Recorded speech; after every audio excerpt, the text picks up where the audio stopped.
அனைவருக்கும் வணக்கம். இன்னைக்கு ரொம்ப சந்தோஷமாக இருக்கேன். நான் பிறந்ததுலேருந்து நிறைய பிறந்தநாள் நான் கடந்து போயிருக்கேன். எனக்கு பொதுவாகவே பிறந்தநாளுங்கிறத நான் புதுசாக கொண்டாடிக்க மாட்டேன். ஆனால் இந்த பிறந்தநாள் எனக்கு சிறப்பாக அமைஞ்சிருச்சு. காரணம் சிவாசியோட ரீரிலீஸ். இன்னைக்கு எனக்கு படம் ஃபஸ்ட்டு ரிலீஸ் அப்போ உள்ளதை விட பல மடங்கு இந்த ரீரிலீஸில் இவ்வளவு ரசிகர்கள் கொண்டாடுறாங்கிறது எனக்கு ரொம்ப ரொம்ப சந்தோஷமாகவும் பெருமிக்கத்தக்கமாகவும் இருக்கு. 2005 நவம்பர் 1 தீபாவளிக்கு ரிலீஸ் ஆச்சு. நிறைய தேட்டருக்கு போனோம். ஆனால் இன்னைக்கு 4 தேட்டரு ரிலீஸ்லேருந்து போயிட்டுருக்கேன். எல்லா தேட்டர்லேயும் மக்களோட ஆரவாரம் பிகினிலேருந்து எண்டு வரைக்கும் அவங்களுடைய கைதட்டல், விசில். அது அந்த கோடம்பாக்கரிய சாங்கு சில லிரிக்ஸ் இப்போ உள்ள அரசியலுக்கு சிங்க் ஆயிடுச்சு. அந்த லிரிக்ஸ் வரும்போதெல்லாம் அதில் குறிப்பாக இளைஞப்பா இளைஞ மனசு வச்சா நாளைக்கு நீங்களும் சிஎம் தான், அந்த லிரிக்ஸ் வரும்போது கொண்டாடுறாங்க ஃபேன்ஸ். அதனால் இந்த ரிலீஸ் அப்போட இன்னைக்கு பல மடங்கு ரொம்ப ஹாப்பியாக இருக்குது. இன்னொன்று குறிப்பிட சொல்லணும்னா, அப்போ இந்த சிவாசி முதல்ல ரிலீஸ் ஆகும்போது ஜென்ஸு கூட்டம் தான் ஜாஸ்தியாக இருந்துச்சு. ஒரு 60% ஆண்கள், இளைஞர்கள் இருந்தாங்க. ஒரு 40% தான் பெண்கள் இருந்தாங்க. ஆனால் இந்த 2026 ரீரிலீஸ் அப்போ அப்படியே உள்டா பெண்கள் கூட்டம் ஜாஸ்தியாக இருக்கு. அதுவும் நிறைய காலேஜ் ஸ்டூடெண்ட்டு, இளம் பெண்கள், அவங்க கூட்டம் அதிகமாக இருக்கு. அதை விட எல்லா பாட்டுக்குமே அவங்க சீட்டில் உட்காரல, ஆடுறாங்க. கோடம்பாக்கரையெல்லாம் அங்கே உள்ள என்ன மூவ்மெண்ட்டோ அதை இங்கே இவங்க லேடிஸ் ஆடிக்கிருக்காங்க. அதெல்லாம் பார்க்கும்போது ஒரு இயக்குனராக, ஒரு படைப்பாளியாக இதை விட அவங்களுக்கு என்ன வேண்டியிருக்கு? ரசிகரோட சந்தோஷம், அவங்களுடைய மகிழ்ச்சி தான் எங்களுக்கு கிடைக்கிற வருமானம். அதுதான் எங்களுக்கு கிடைக்கிற ஒரு கௌரவம், பெருமை. எல்லாமே சம்பாதிக்கிறங்கிறது வெறும் பணம் அதெல்லாம் இல்லை. இந்த மாதிரி ஒரு நிகழ்வு சந்தோஷம் தான் எங்களுக்கு முக்கியம். இந்த நேரத்தில் நான் விஜய் சாருக்கு ரொம்ப ரொம்ப நன்றி சொல்கிறேன். ஏன்னா எனக்கு இந்த லைஃப்பை கொடுத்தது அவர் தான். திருப்பாச்சிங்கிற ஒரு படம் வாய்ப்பாக எப்போ சொல்ல மாட்டேன். திருப்பாச்சிங்கிறது எனக்கு வாய்ப்பு இல்லை, அது விஜய் கொடுத்த வாழ்க்கை. இது 21 வருஷம் கழிச்சும் அதே ஒரு ஒரு இதில் இருக்கிறது சந்தோஷமாக இருக்குது. நான் கொஞ்சம் டவுட் போட்டேன். ஏன்னா சிவாசிங்கிறது மற்றெல்லாம் ஓகே கமர்ஷியலாக, இந்த சென்டிமெண்ட், அம்மா சென்டிமெண்ட், தங்கை சென்டிமெண்ட்லாம் வரும். 21 வருஷம் கழிச்சு படம் திரும்ப வருது. இதை கொஞ்சம் ரொம்ப ஓல்டாக நினச்சிடுவாங்களோ, ஒரு பழைய பேட்டர்ன் நினச்சிடுவாங்களோ நினச்சேன். ஆனால் இல்லை, எப்போவுமே சென்டிமெண்ட்டுக்கு என்றைக்குமே அதுக்கு உயிர் இருக்குது. அது ஒரு பாசத்துக்கு பழசு புதுசுலாம் இல்லைங்க. இந்த பாசத்தோட உணர்வை நீங்கள் கரெக்டாக சொன்னால் அது என்றைக்கும் புதுசு தான். சும்மா நம்மளை சில ஏமாற்ற பயமுறுத்துவாங்க, அந்த பயமே எனக்கு இப்போ இல்லை. ஏன்னா தெய்வத்துக்கே மாறு வேஷமா அப்படின்னு லிரிக்ஸ் வரும்போது அவ்வளோ கைதட்டுங்க, அவ்வளோ ஆரவாரம். அப்போ ஒரு சோகத்தையே அங்கே கொண்டாடுறாங்க. இப்போ வாடா வாடா தோலாவை கைதட்டுறாங்க, ஓகே. தீபாவளி சாங் கைதட்டுறாங்க, ஓகே. ஆனால் ஒரு சென்டிமெண்ட் சாங்குக்கும் அவ்வளோ வரவேற்பு. அப்போ நான் இன்னைக்கு உணர்ந்துக்கிட்டது, எந்த காலத்துலையும் பாசங்கிறது எவர் கிரீன். அதுக்கு பழசு புதுசுலாம் இல்லை. அதை நிரூபிக்கிறது தான் இந்த சிவகாசி படம். இன்னைக்கு நிறைய பெண்கள் சொல்றது, சார் அம்மா சென்டிமெண்ட் சூப்பர் சார், சார் தங்கச்சி சென்டிமெண்ட் சூப்பர் சார், அப்படிதான் கை கொடுத்து அவள் பாராட்டுறாங்க. அப்போ நான் பயந்தது இன்னைக்கு இல்லது. 21 வருஷம் கழிச்சு சென்டிமெண்ட் பழசா இருக்கும், பழைய பேட்டர்னு நினைப்பானு அந்த இது இல்லை. அது உடஞ்சிருக்கு. அதனால் சென்டிமெண்ட் எவர் கிரீன். மீண்டும் சிவாசியை வெற்றி படம் கொடுத்த ரசிகர்களுக்கும் இந்த நேரத்தை திரும்பவும் விஜய் சாருக்கும் நான் நன்றி தெரிவிச்சுக்கிறேன். 2005 நடிகர் விஜயா அவரை பார்த்தீங்க, இப்போ ஒரு தலைவர் விஜயா பார்க்குறீங்க. இந்த பரிணாமத்தை நீங்க எப்படி பார்க்குறீங்க? இந்த பரிணாமத்தை கொடுத்தது ரசிகர்கள் தான். ரசிகர்கள் ஒவ்வொரு கட்டத்திலையும் அந்த ரசிகர் கூட்டம் பெருக பெருக பெருக பெருக அவங்களுடைய அடுத்த வளர்ச்சி போகும். இன்னொன்று, ஒரு நடிகர் பெரிய ஹிட்டு கொடுத்துட்டாரு, நம்பர் 1 இருக்காரு, அதிக சம்பளம் வாங்குறாரு, நிறைய ரசிகர்களை கொடுக்க ரசிகர் வச்சிருக்காங்கனால ஒரு தலைவனை உருவாக முடியாது. ஒரு தலைவனை உருவாகிறதுக்கு நடிகனாக தான் பத்தாது, அது மனசு இருக்கணும். மக்களை நேசிக்கிற மனசு இருக்கணும், மக்களுக்கு நல்லது செய்ய வேணுங்கிற ஒரு ஒரு பொறுப்புணர்வு இருக்கணும்.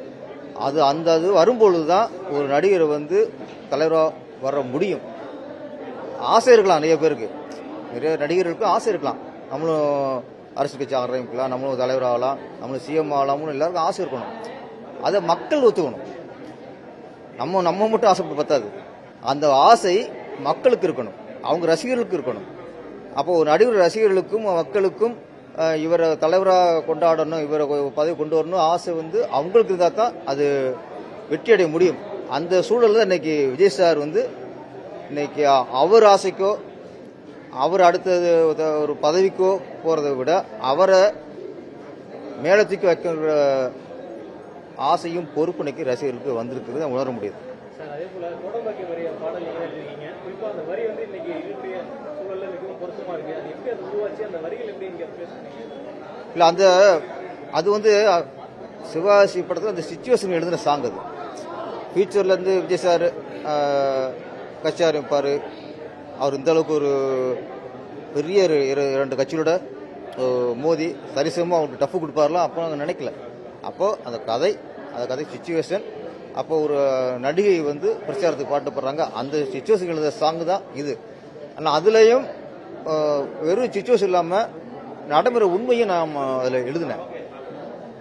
அது என்னன்னா, ஸ்டாருங்க நாங்கள் ஓட்டு கேட்டால் யாருமே இங்கே ஜாதிகள் பார்ப்பதில்லைன்னு வரும்.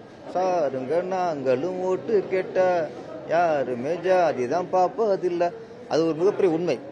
இங்கே வந்து பொதுவாக ஒருத்தர் கட்சி ஆரம்பிக்கும் போது அவர் என்ன ஜாதி, என்ன மதம், என்ன பேக்ரவுண்ட்லாம் பார்ப்பாங்க. ஆனால் ஒரு சினிமா துறையில் இருந்து ஒரு நடிகரோ இல்லை வேற இயக்குனரோ யாரோ ஒருத்தர் கட்சி ஆரம்பித்து ஓட்டு கேட்க போகும்போது அங்கே அவங்க வந்து ஒரு நடிகராக பொதுவான ஆளத்தை பார்ப்பாங்க தவிர இந்த ஜாதின்னு ஆராய மாட்டாங்க. எம்ஜிஆருக்கும் இல்லை, கேப்டன் விஜயகாந்துக்கும் இல்லை, இன்னைக்கு விஜய் சாருக்கும் அதுதான். இன்னைக்கு போகும்போது விஜய் சாருக்கு வந்து இன்னைக்கு யாரும் ஜாதி மதம் பார்க்க போதில்லை. அவரு நடிகர், மக்களுக்கு பிடிச்ச நடிகர், அவ்வளோதான். அப்போ இங்கே ஜாதி மதம் இல்லாமல் ஒரு தலைவரை பார்க்குறாங்க, அது எங்கள் சினிமாவிலேருந்து வந்தால் தான்.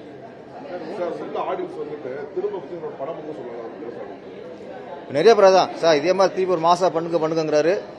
அவங்களுக்கு உள்ள அதே ஆசையும் ஆர்வமும் எனக்கு இருக்கு. என்னை பொறுத்த வரைக்கும் விஜய் சார் இந்த தேர்வு முடிஞ்சு அவர் நினைக்கிற மாதிரி ஒரு பதவி அடைஞ்சிட்டா ஓகே. இல்லாத பட்சத்தில் அவர் திரும்பி நடிக்கணும். நான் நடிப்புக்கும் அதுக்கும் அதை டிஸ்டர்ப் ஆகாது. ஏன்னா இன்னைக்கு இவ்வளவு கூட்டம் கோடிக்கணக்கான ரசிகர்கள் இன்னைக்கு கொண்டாடுறாங்க. இது கொண்டாடுற காரணம் என்னன்னா விஜய் சாரோட நடிப்பு தான். அப்போ அதை கொஞ்சம் அதையும் ஒரு பக்கம் தொடரும் தான் என்னோட ஆசை. அந்த பட்சத்தில் நமக்கு ஒரு வாய்ப்பு கொடுத்தாலும் சிவாசியோட பல மடங்கு மாசா கொடுக்கறதுக்கு என்னால் முடியும்.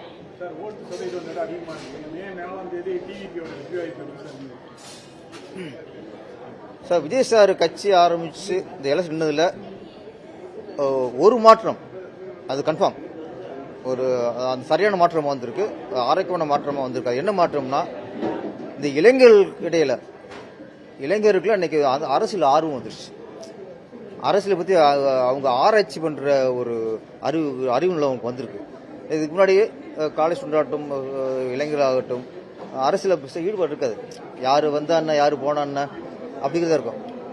ஆனால் இன்னைக்கு ஸ்கூல் பசங்கள்லேருந்து காலேஜ் ஸ்டூடெண்ட்லேருந்து இளைஞர் எல்லாருக்குமே இன்னைக்கு அரசியல் பேசுகிறாங்க.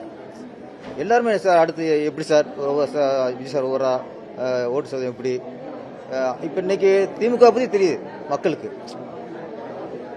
அப்புறம் அதிமுக பற்றி இன்னைக்கு தெரியும். இது காரணம் விஜய் சார் வந்தது தான். இன்னைக்கு இளைஞர்களுக்கு அரசியலில் ஒரு விழிப்புணர்வும் அரசியல் அவங்களுக்கு ஆர்வமும் வந்திருக்கு. என்னை பொறுத்த வரைக்கும் யார் ஆட்சிக்கு வராங்க அதெல்லாம் இல்லை. இளைஞர்களுக்கு அடுத்த தலைமுறைக்கு அரசியல் தெரியணும், அரசியலை பற்றி அவங்க ஆராய்ஞ்சு அவங்களுக்கு அந்த அறிவு வரணும். ஏன்னா அப்பதான், ஏன்னா இன்னைக்கு வந்து நாடு நல்லா இருக்குது நாசம் போகிற காரணம் அரசியலில் யார் ஆட்சி அமைக்கிறாங்க தான். யார் ஆட்சிக்கு வர பொறுத்து தான் இன்னைக்கு நாடு நல்லா இருக்குதா நாசமாக போகிறாங்க. அப்போது இன்றைய தலைவர் வந்து நாளைக்கு யார் ஆட்சி அமைக்க போகிறத நிர்ணயம் பண்ணணும். அப்போ இந்த அறிவு வந்தால் தான் அவங்க யார் நல்லவங்க யார் கெட்டவங்க யார் ஆட்சிக்கு வந்தால் நல்லது அப்படி முடிவு பண்ணுற ஒரு இது கிடைக்கும். அந்த ஒரு பொசிஷன் வந்து இன்னைக்கு இளைஞர்களும் வந்திருக்கு. அந்த விஜய் சார் அரசியலுக்கு வந்ததில் இதுதான் என்னை பற்றின ஒரு ஆரோக்கியமான முதல் மாற்றம். அது வரவேற்கணும். ஆமாம் சார். ஏன் முத்தின சார் சிவகாசி இவ்வளோ பிரம்மாண்டம். ஏன்னா நான் வந்து அப்போ பார்க்கும்போது தெரியல, இன்னைக்கு வட தோலா சாங்கில் இருந்து ஒவ்வொரு சாங்கும் ஒவ்வொரு சீன்ஸும் இன்னைக்கு பார்த்தா அவ்வளோ க்ரௌடு, அவ்வளோ பிரம்மாண்டம். இன்னைக்கு தான் எனக்கு சாரோட அருமை எனக்கு தெரியுது. அவ்வளோ செலவு பண்ணார். எதுவுமே அவர் வந்து கேட்டது வந்து எதுவுமே அவர் இல்லைன்னு சொன்னதில்லை. என்ன வேணுமோ எல்லாம் கொடுத்து இன்னைக்கு இவ்வளோ பிரம்மாண்டமாக சிவகாசி படம் வந்துருக்கு. அதாவது கிளைமேக்ஸ்லாம் ஃபுல் ஃபயர் தான். அத்தனை காரு வெடிக்குது, பறக்குது. நினைக்கிறேன் அன்னைக்கு ஷூட்டிங் இந்த படம் பார்க்கும்போது எனக்கு ஃப்ளாஷ்பேக் போகுது சார். ஆமாம், அப்போ இவ்வளவு செலவு, அப்போ இவ்வளவு செலவுக்கு எனக்கு வந்து இவ்வளவு ஒத்துழைப்பு கொடுத்து சிவகாசியை ஒரு சரவடியை பற்ற வச்சது அந்த அண்ணா, அந்த மருந்து அடைச்சது சரவடி ஆக்குனது தான் சார் தான். சாருக்கு இந்த நேரத்தில் நான் ரொம்ப நன்றியை தெரிவிச்சுக்கிறேன்.